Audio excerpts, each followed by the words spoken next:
The airport was buzzing with noise. Wheelchairs squeaking, intercoms announcing delayed flights, children whining over spilled snacks. But as I stood there at gate 27, suitcase upright by my side and boarding pass clenched tightly in my hand, everything else blurred into the background. This was supposed to be the trip, a long-awaited, grown-up-only vacation planned meticulously by my parents. They had pitched it like it was a gift to all of us, a chance to reconnect. Mom had said, with that reassuring smile she always wore when she wanted something to go her way. No distractions, no chaos, just adults having real conversations, real memories. I had resisted the idea at first. Leaving behind my 2 young children, Emily and Noah, even for a few days, felt like peeling off a piece of myself. But I was told, repeatedly, that this was going to be good for me. "You never take a break, Lily," my mom said during one of our calls. "You give and give and give. You need this." Eventually, I caved. I arranged for my best friend Sarah to stay at my house while I was away. I labeled every drawer in the kitchen, printed emergency contacts, pre-packed lunch boxes for 2 days, and even recorded little videos for my kids to watch each night before bed. Everything was covered. And now, here I was.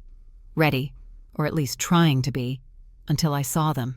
The sliding doors at the terminal opened, and in walked my sister, Claire. Dressed in designer athleisure, sunglasses perched on her head like she was starring in a travel ad. Behind her came the unmistakable sound of squealing children. 3 of them. Her 3. For a second, my brain refused to process what I was seeing. Max, the youngest, was dragging his backpack along the floor like a teddy bear. Olivia, the middle child, was already tearing open a snack bar and dropping crumbs in her wake. And Jackson, the oldest, was locked in a loud argument with Claire over screen time. I turned slowly toward my parents, who had just arrived with coffee cups in hand, like nothing was out of the ordinary. "Mom," I said, voice already trembling, "what's going on?" She glanced toward the chaos, then smiled like it was all just charming background noise. "Oh, don't be dramatic, Lily. It's fine." "I thought this trip was adults only," I said, sharper now. "You told me I couldn't bring Emily and Noah." "We just thought Claire needed this more," she said casually, sipping her latte. I blinked. "What?" "She's been through a lot," Dad chimed in. 3 kids, no help. You've got Sarah. You're used to managing things." "You told me I couldn't bring my kids," I said again, slowly, as if they needed help understanding English. "I cried for 2 nights deciding to leave them. I almost canceled." "But you didn't," Mom said, with a smile that didn't reach her eyes. And then came the sentence that would change everything. "We just love them more." At first I thought I'd misheard. The terminal buzzed so loudly around us, I assumed it was a mistake, a trick of sound. But then she looked at me and said it again. "They're just easier. They listen. They're calmer. They're more lovable." My knees felt weak. My heart dropped somewhere below my stomach. And still, I waited for someone to say it was a joke, a misunderstanding, anything. Claire finally noticed the expression on my face and laughed. "Lily, don't make this into a thing. My kids are angels. You won't even notice them." She turned her attention back to her phone, thumbs moving rapidly across the screen. That's when it hit me. This wasn't a miscommunication. It wasn't a last-minute change of plans. This was a deliberate, calculated decision. They had known. They had planned. And they didn't care. "You lied to me," I said, the words barely above a whisper. "Oh, sweetie, don't take it that way," Mom said, trying to place a hand on my arm. I stepped back. "You looked me in the eyes and told me this was an adults-only trip." "We didn't want to stress you out," Dad started. By being honest, I cut him off. The humiliation burned hotter than my anger. I looked around, felt the eyes of strangers sensing the tension, the growing volume of our voices. Claire finally sighed. "God, Lily, it's not like we left your kids on the street. They're safe. They'll be fine. Why do you always make everything about you?" And that was it. That was the moment. Years of overlooked holidays, of smaller gifts for my children at Christmas. of being the one who called, visited, planned, remembered birthdays, while Claire showed up late or not at all, and still somehow earned the admiration. It all came rushing to the surface. "I'm not going," I said, my voice calm and terrifyingly clear. Mom gasped. "Don't be ridiculous. The flight's boarding." "Not for me." "Lily," Dad barked, stepping closer, "don't you dare act like a child." I turned to face him fully. "No, Dad. Acting like a child is lying to your own daughter and treating her kids like they don't count." The silence that followed was suffocating. I bent down, grabbed my suitcase, and started walking toward the exit. "You're seriously walking out over this?" Claire called after me. I didn't answer. I didn't look back. I walked through the airport doors, into the blinding Florida sun, and hailed the first cab I could find. As I slid into the back seat and the cab pulled away from the terminal, I felt the first tear fall. Not because I was sad, but because I had finally reached the limit, and this time I wasn't turning back. The Florida sun had never felt hotter, but maybe that was just the burn in my chest. As the cab pulled away from the airport curb, my body finally relaxed into the seat, but my mind was anything but calm. My hands, still clutching the suitcase handle, even though it was now tucked beside me, were trembling. I had done it. I had walked away. Not just from a trip. Not just from a betrayal. I had walked away from a lifetime of being the second daughter, the backup plan, the one who was always fine. The cab driver, a middle-aged man with a Miami Marlins cap and a quiet demeanor, didn't ask questions. He glanced in the rearview mirror once, probably noticing my glassy eyes, but didn't press. I was grateful for the silence. I stared out the window as palm trees flicked by, their shadows dancing across the pavement. My mind spun with everything I should have said back there, all the words I choked back. All the moments in the past that suddenly lit up in my memory with cruel clarity, like when Claire forgot my birthday 3 years in a row and my parents laughed it off as Claire being Claire, or the time Emily made honor roll and Mom's only response was, "Oh, but Olivia won a dance competition last week." As if my daughter's achievement was only worthy of acknowledgement if it outshined Claire's kids. It wasn't just favoritism, it was emotional erasure. They had erased me in plain sight. And I had let them. The driver pulled up to the curb of my house a little before 2 p.m. I could see Sarah's car still in the driveway. My best friend had stepped up the moment I told her about the trip. "You go and enjoy," she had said. "I've got this." Except I didn't go. And enjoyment? That had died somewhere around the words, "We just love them more." I paid the fare and stepped out into the bright afternoon light. Dragging my suitcase up the front steps felt heavier than it should have, like it was filled with the years I'd spent making myself smaller. When I opened the front door, the scent of peanut butter and apple slices hit me first. Then came the sound, my children's laughter. And suddenly, I couldn't breathe. "Mommy!" Emily's voice rang out, and I barely had time to brace myself before she barreled into me, wrapping her arms around my legs. "Mommy, Mommy, you're back!" Mason followed her closely, his little face breaking into a gummy smile as he toddled toward me. "Mama!"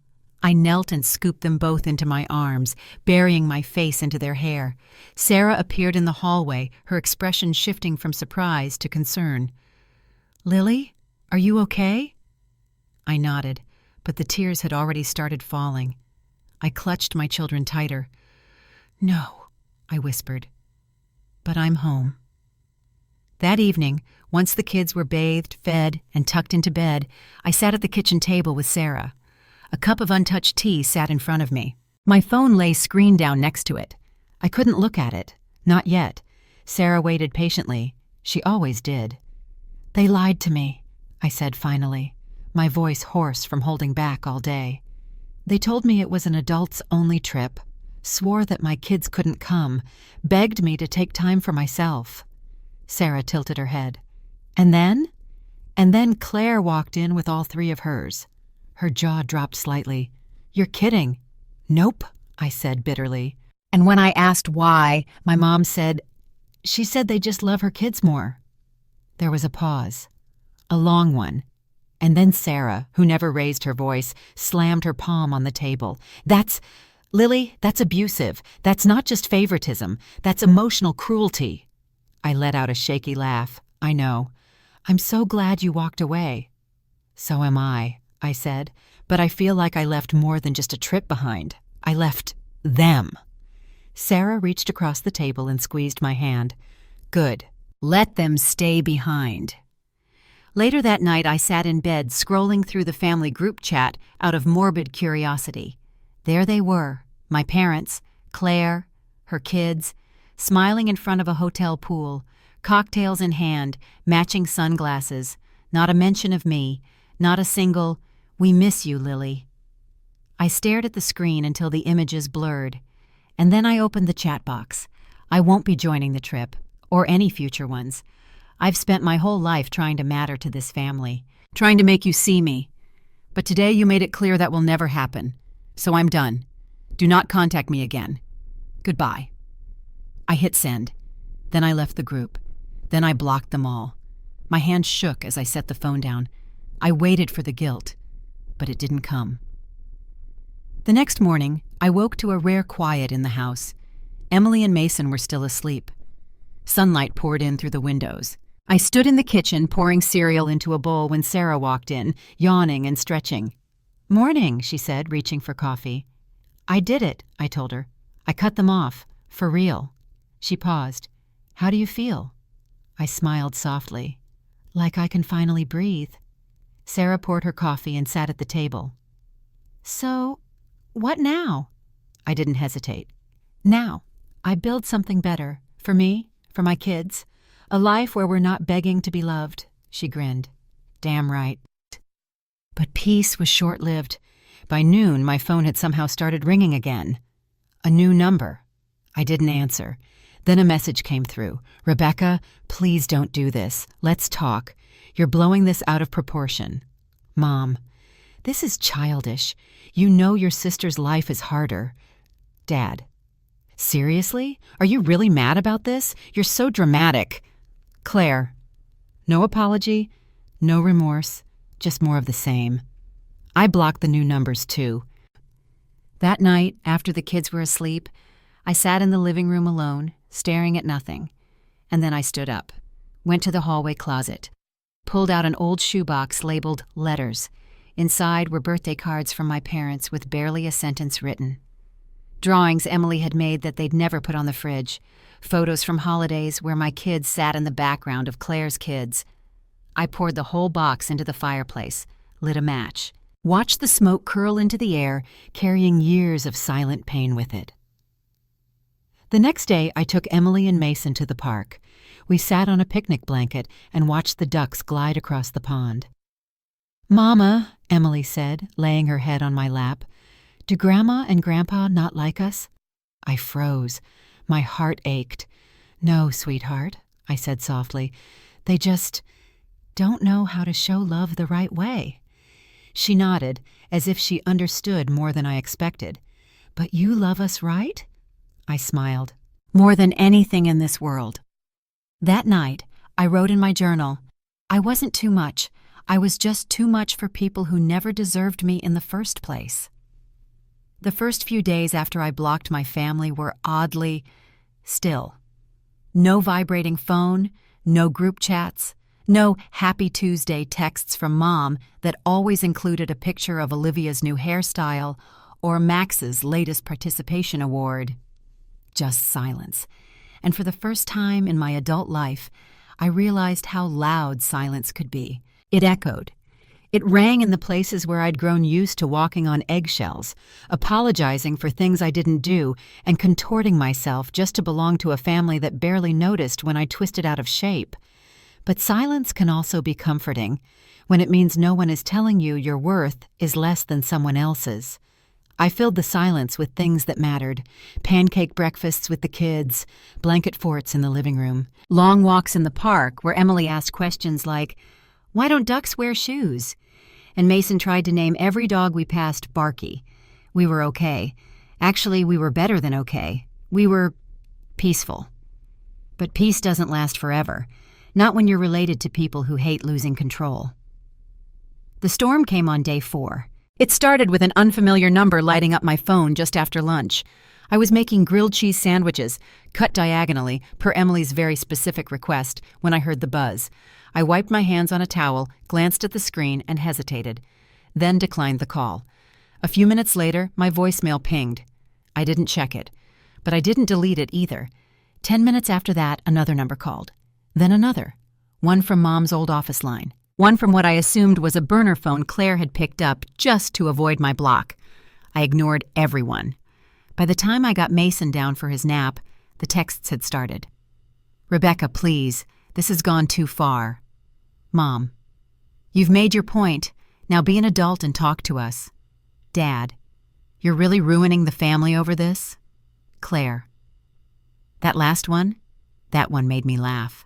Because I had spent decades trying to not ruin the family, doing everything to hold it together while they chipped away at me bit by bit. The next day, it escalated.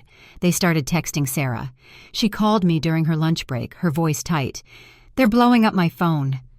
"What did they say?" I asked, though I already knew. "That you're acting out, that you're hurting your kids by keeping them from their grandparents, that they're just worried about you." I sighed. "Did they say they were sorry?" Sarah was silent for a beat. "No, not even close." I nodded. "Then they're not worried about me. They're worried about losing their leverage." "Want me to block them?" she asked. "No, let them scream into the void." Day 6 brought a package to my front door, a familiar floral envelope sealed with care, addressed in Mom's cursive. I didn't open it. I didn't have to. Whatever was inside, an old photo, a note, maybe a check, couldn't erase the words she had said. "We just love them more." That wasn't a slip. That was the truth coming out the way it always does eventually. I started keeping a journal, something Dr. Levine, my new therapist, suggested. I filled pages with memories I'd long buried. The time I was 5, and Claire got a birthday party at the roller rink, and I got told we were tight on money when I asked for a picnic in the backyard. The Christmas when I gave my parents a hand-painted photo frame with Emily's picture in it, and watched them leave it in the gift bag, unopened. On the day Mason had his first seizure, terrifying and unexpected, and when I called Mom from the ER, all she said was, "Have you called Claire? She had a rough week too." These memories weren't isolated, they were patterns, and I was done repeating them. By the end of week 2, the tone changed again. The texts shifted from guilt to accusation. "You're selfish. You've always been difficult. You're trying to destroy this family." And then, one that nearly made me laugh out loud. "We need to talk. Your father and I are in a financial bind." Ah, there it was. The real reason for the sudden concern. I read the message 3 times. Not because I didn't understand it, but because I couldn't believe how quickly the concern for family unity became a request for help. I didn't respond. I didn't owe them anything. Still, a small part of me ached, not for them, for what could have been. So I wrote a letter, not to send, but to write. "Dear Mom and Dad, you raised me to believe that love is earned, that if I did everything right, you'd see me. You'd love me like you loved Claire. I've spent my entire life jumping through hoops, shrinking myself, making excuses just for scraps of your attention. But I'm done chasing. You told me to leave my kids behind for a trip you promised was adults only, then welcomed Claire and her kids with open arms. And when I called you out, you said the truth I had always felt, but never heard aloud. We just love them more." That sentence broke something in me, but it also set me free. I don't want your apologies anymore. I don't want your explanations. I want peace, and for once in my life, I'm choosing me.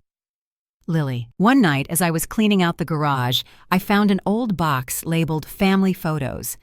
Inside were dozens of albums, holidays, beach trips, birthdays, Claire in the center of nearly every one.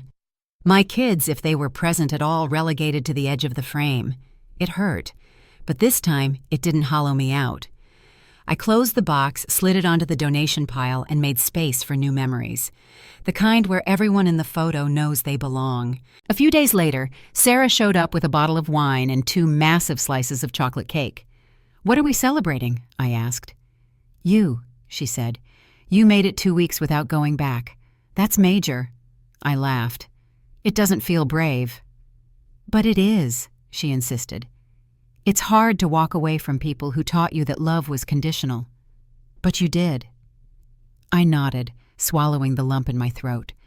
I just wish my kids had better grandparents. Sarah leaned forward. They have you. That's more than most kids get. She was right. A few mornings later, Emily climbed into my bed just after sunrise. "Mama," she whispered, curling into my side, "why don't we talk to Grandma anymore?" I held her tight.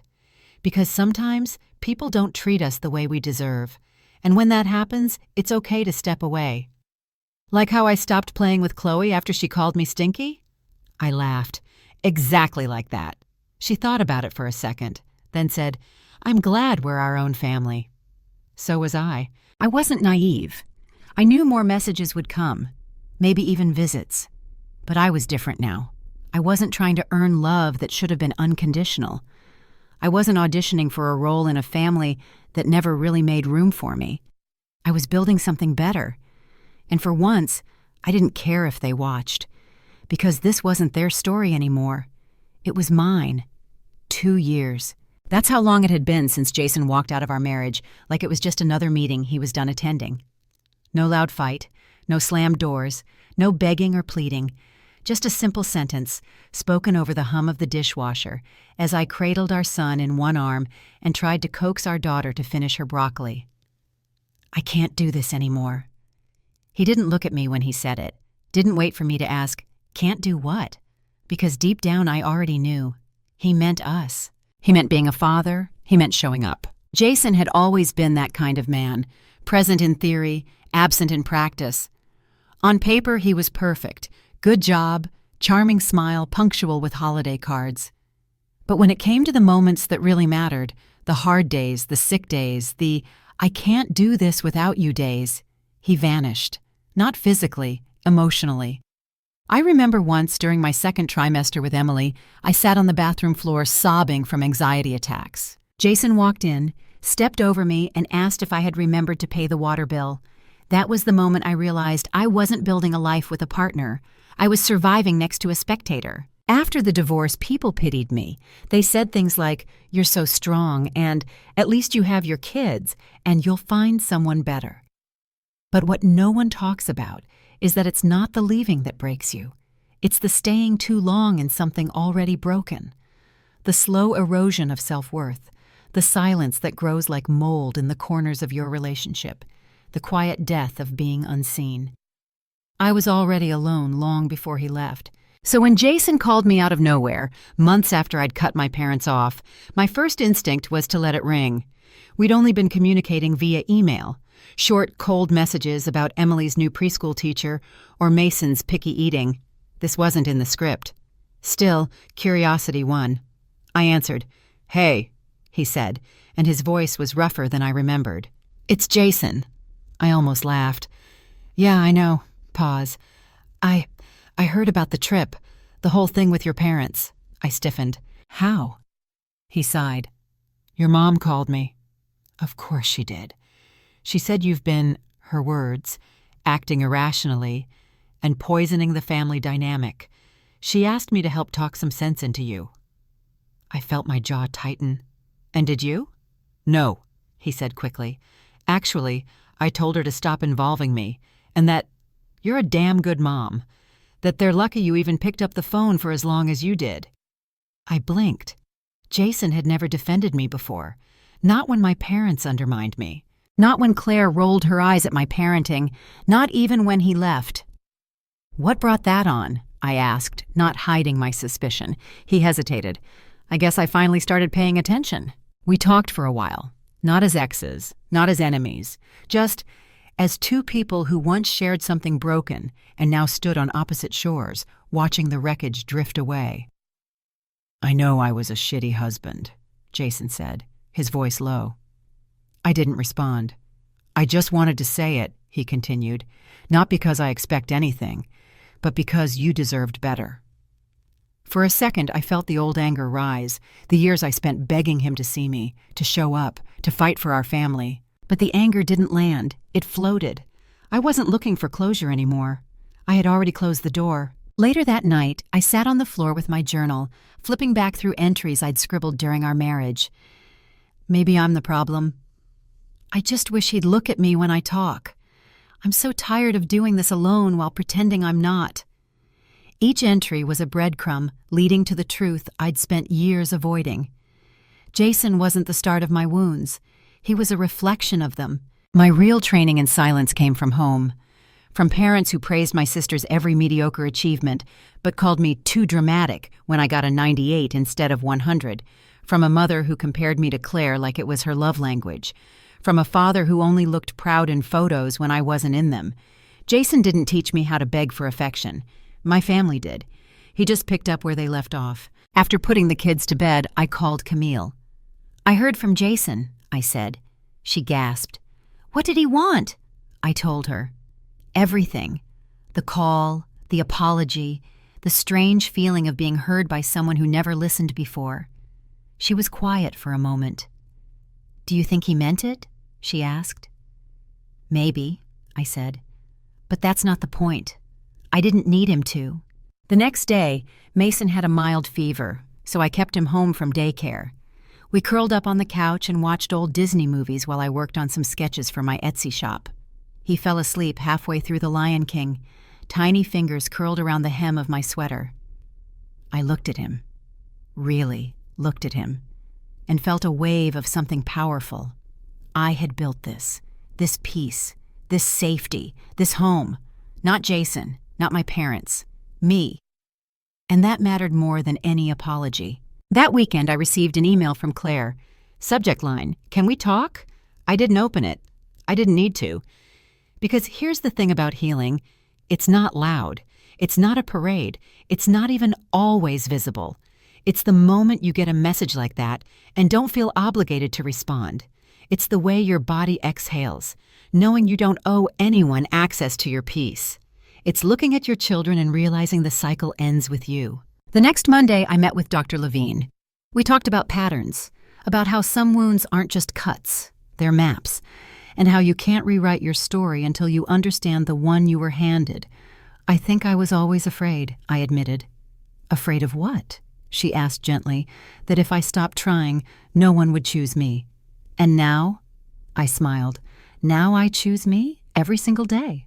I left her office lighter, not fixed, not perfect, but seen, by myself. And that was the beginning. 63 days. That's how long it had been since I walked away. 63 days of silence, of peace, of choosing myself over and over again.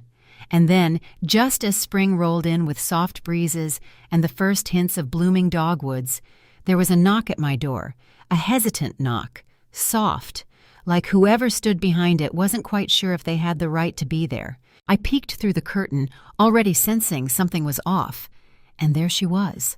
Claire, my sister. She looked different, not in the way people do after a beach vacation or a new haircut.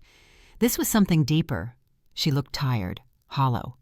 Her shoulders slumped in a way that said life had taken more than it had given recently. I didn't open the door right away. I just looked at her for a long moment.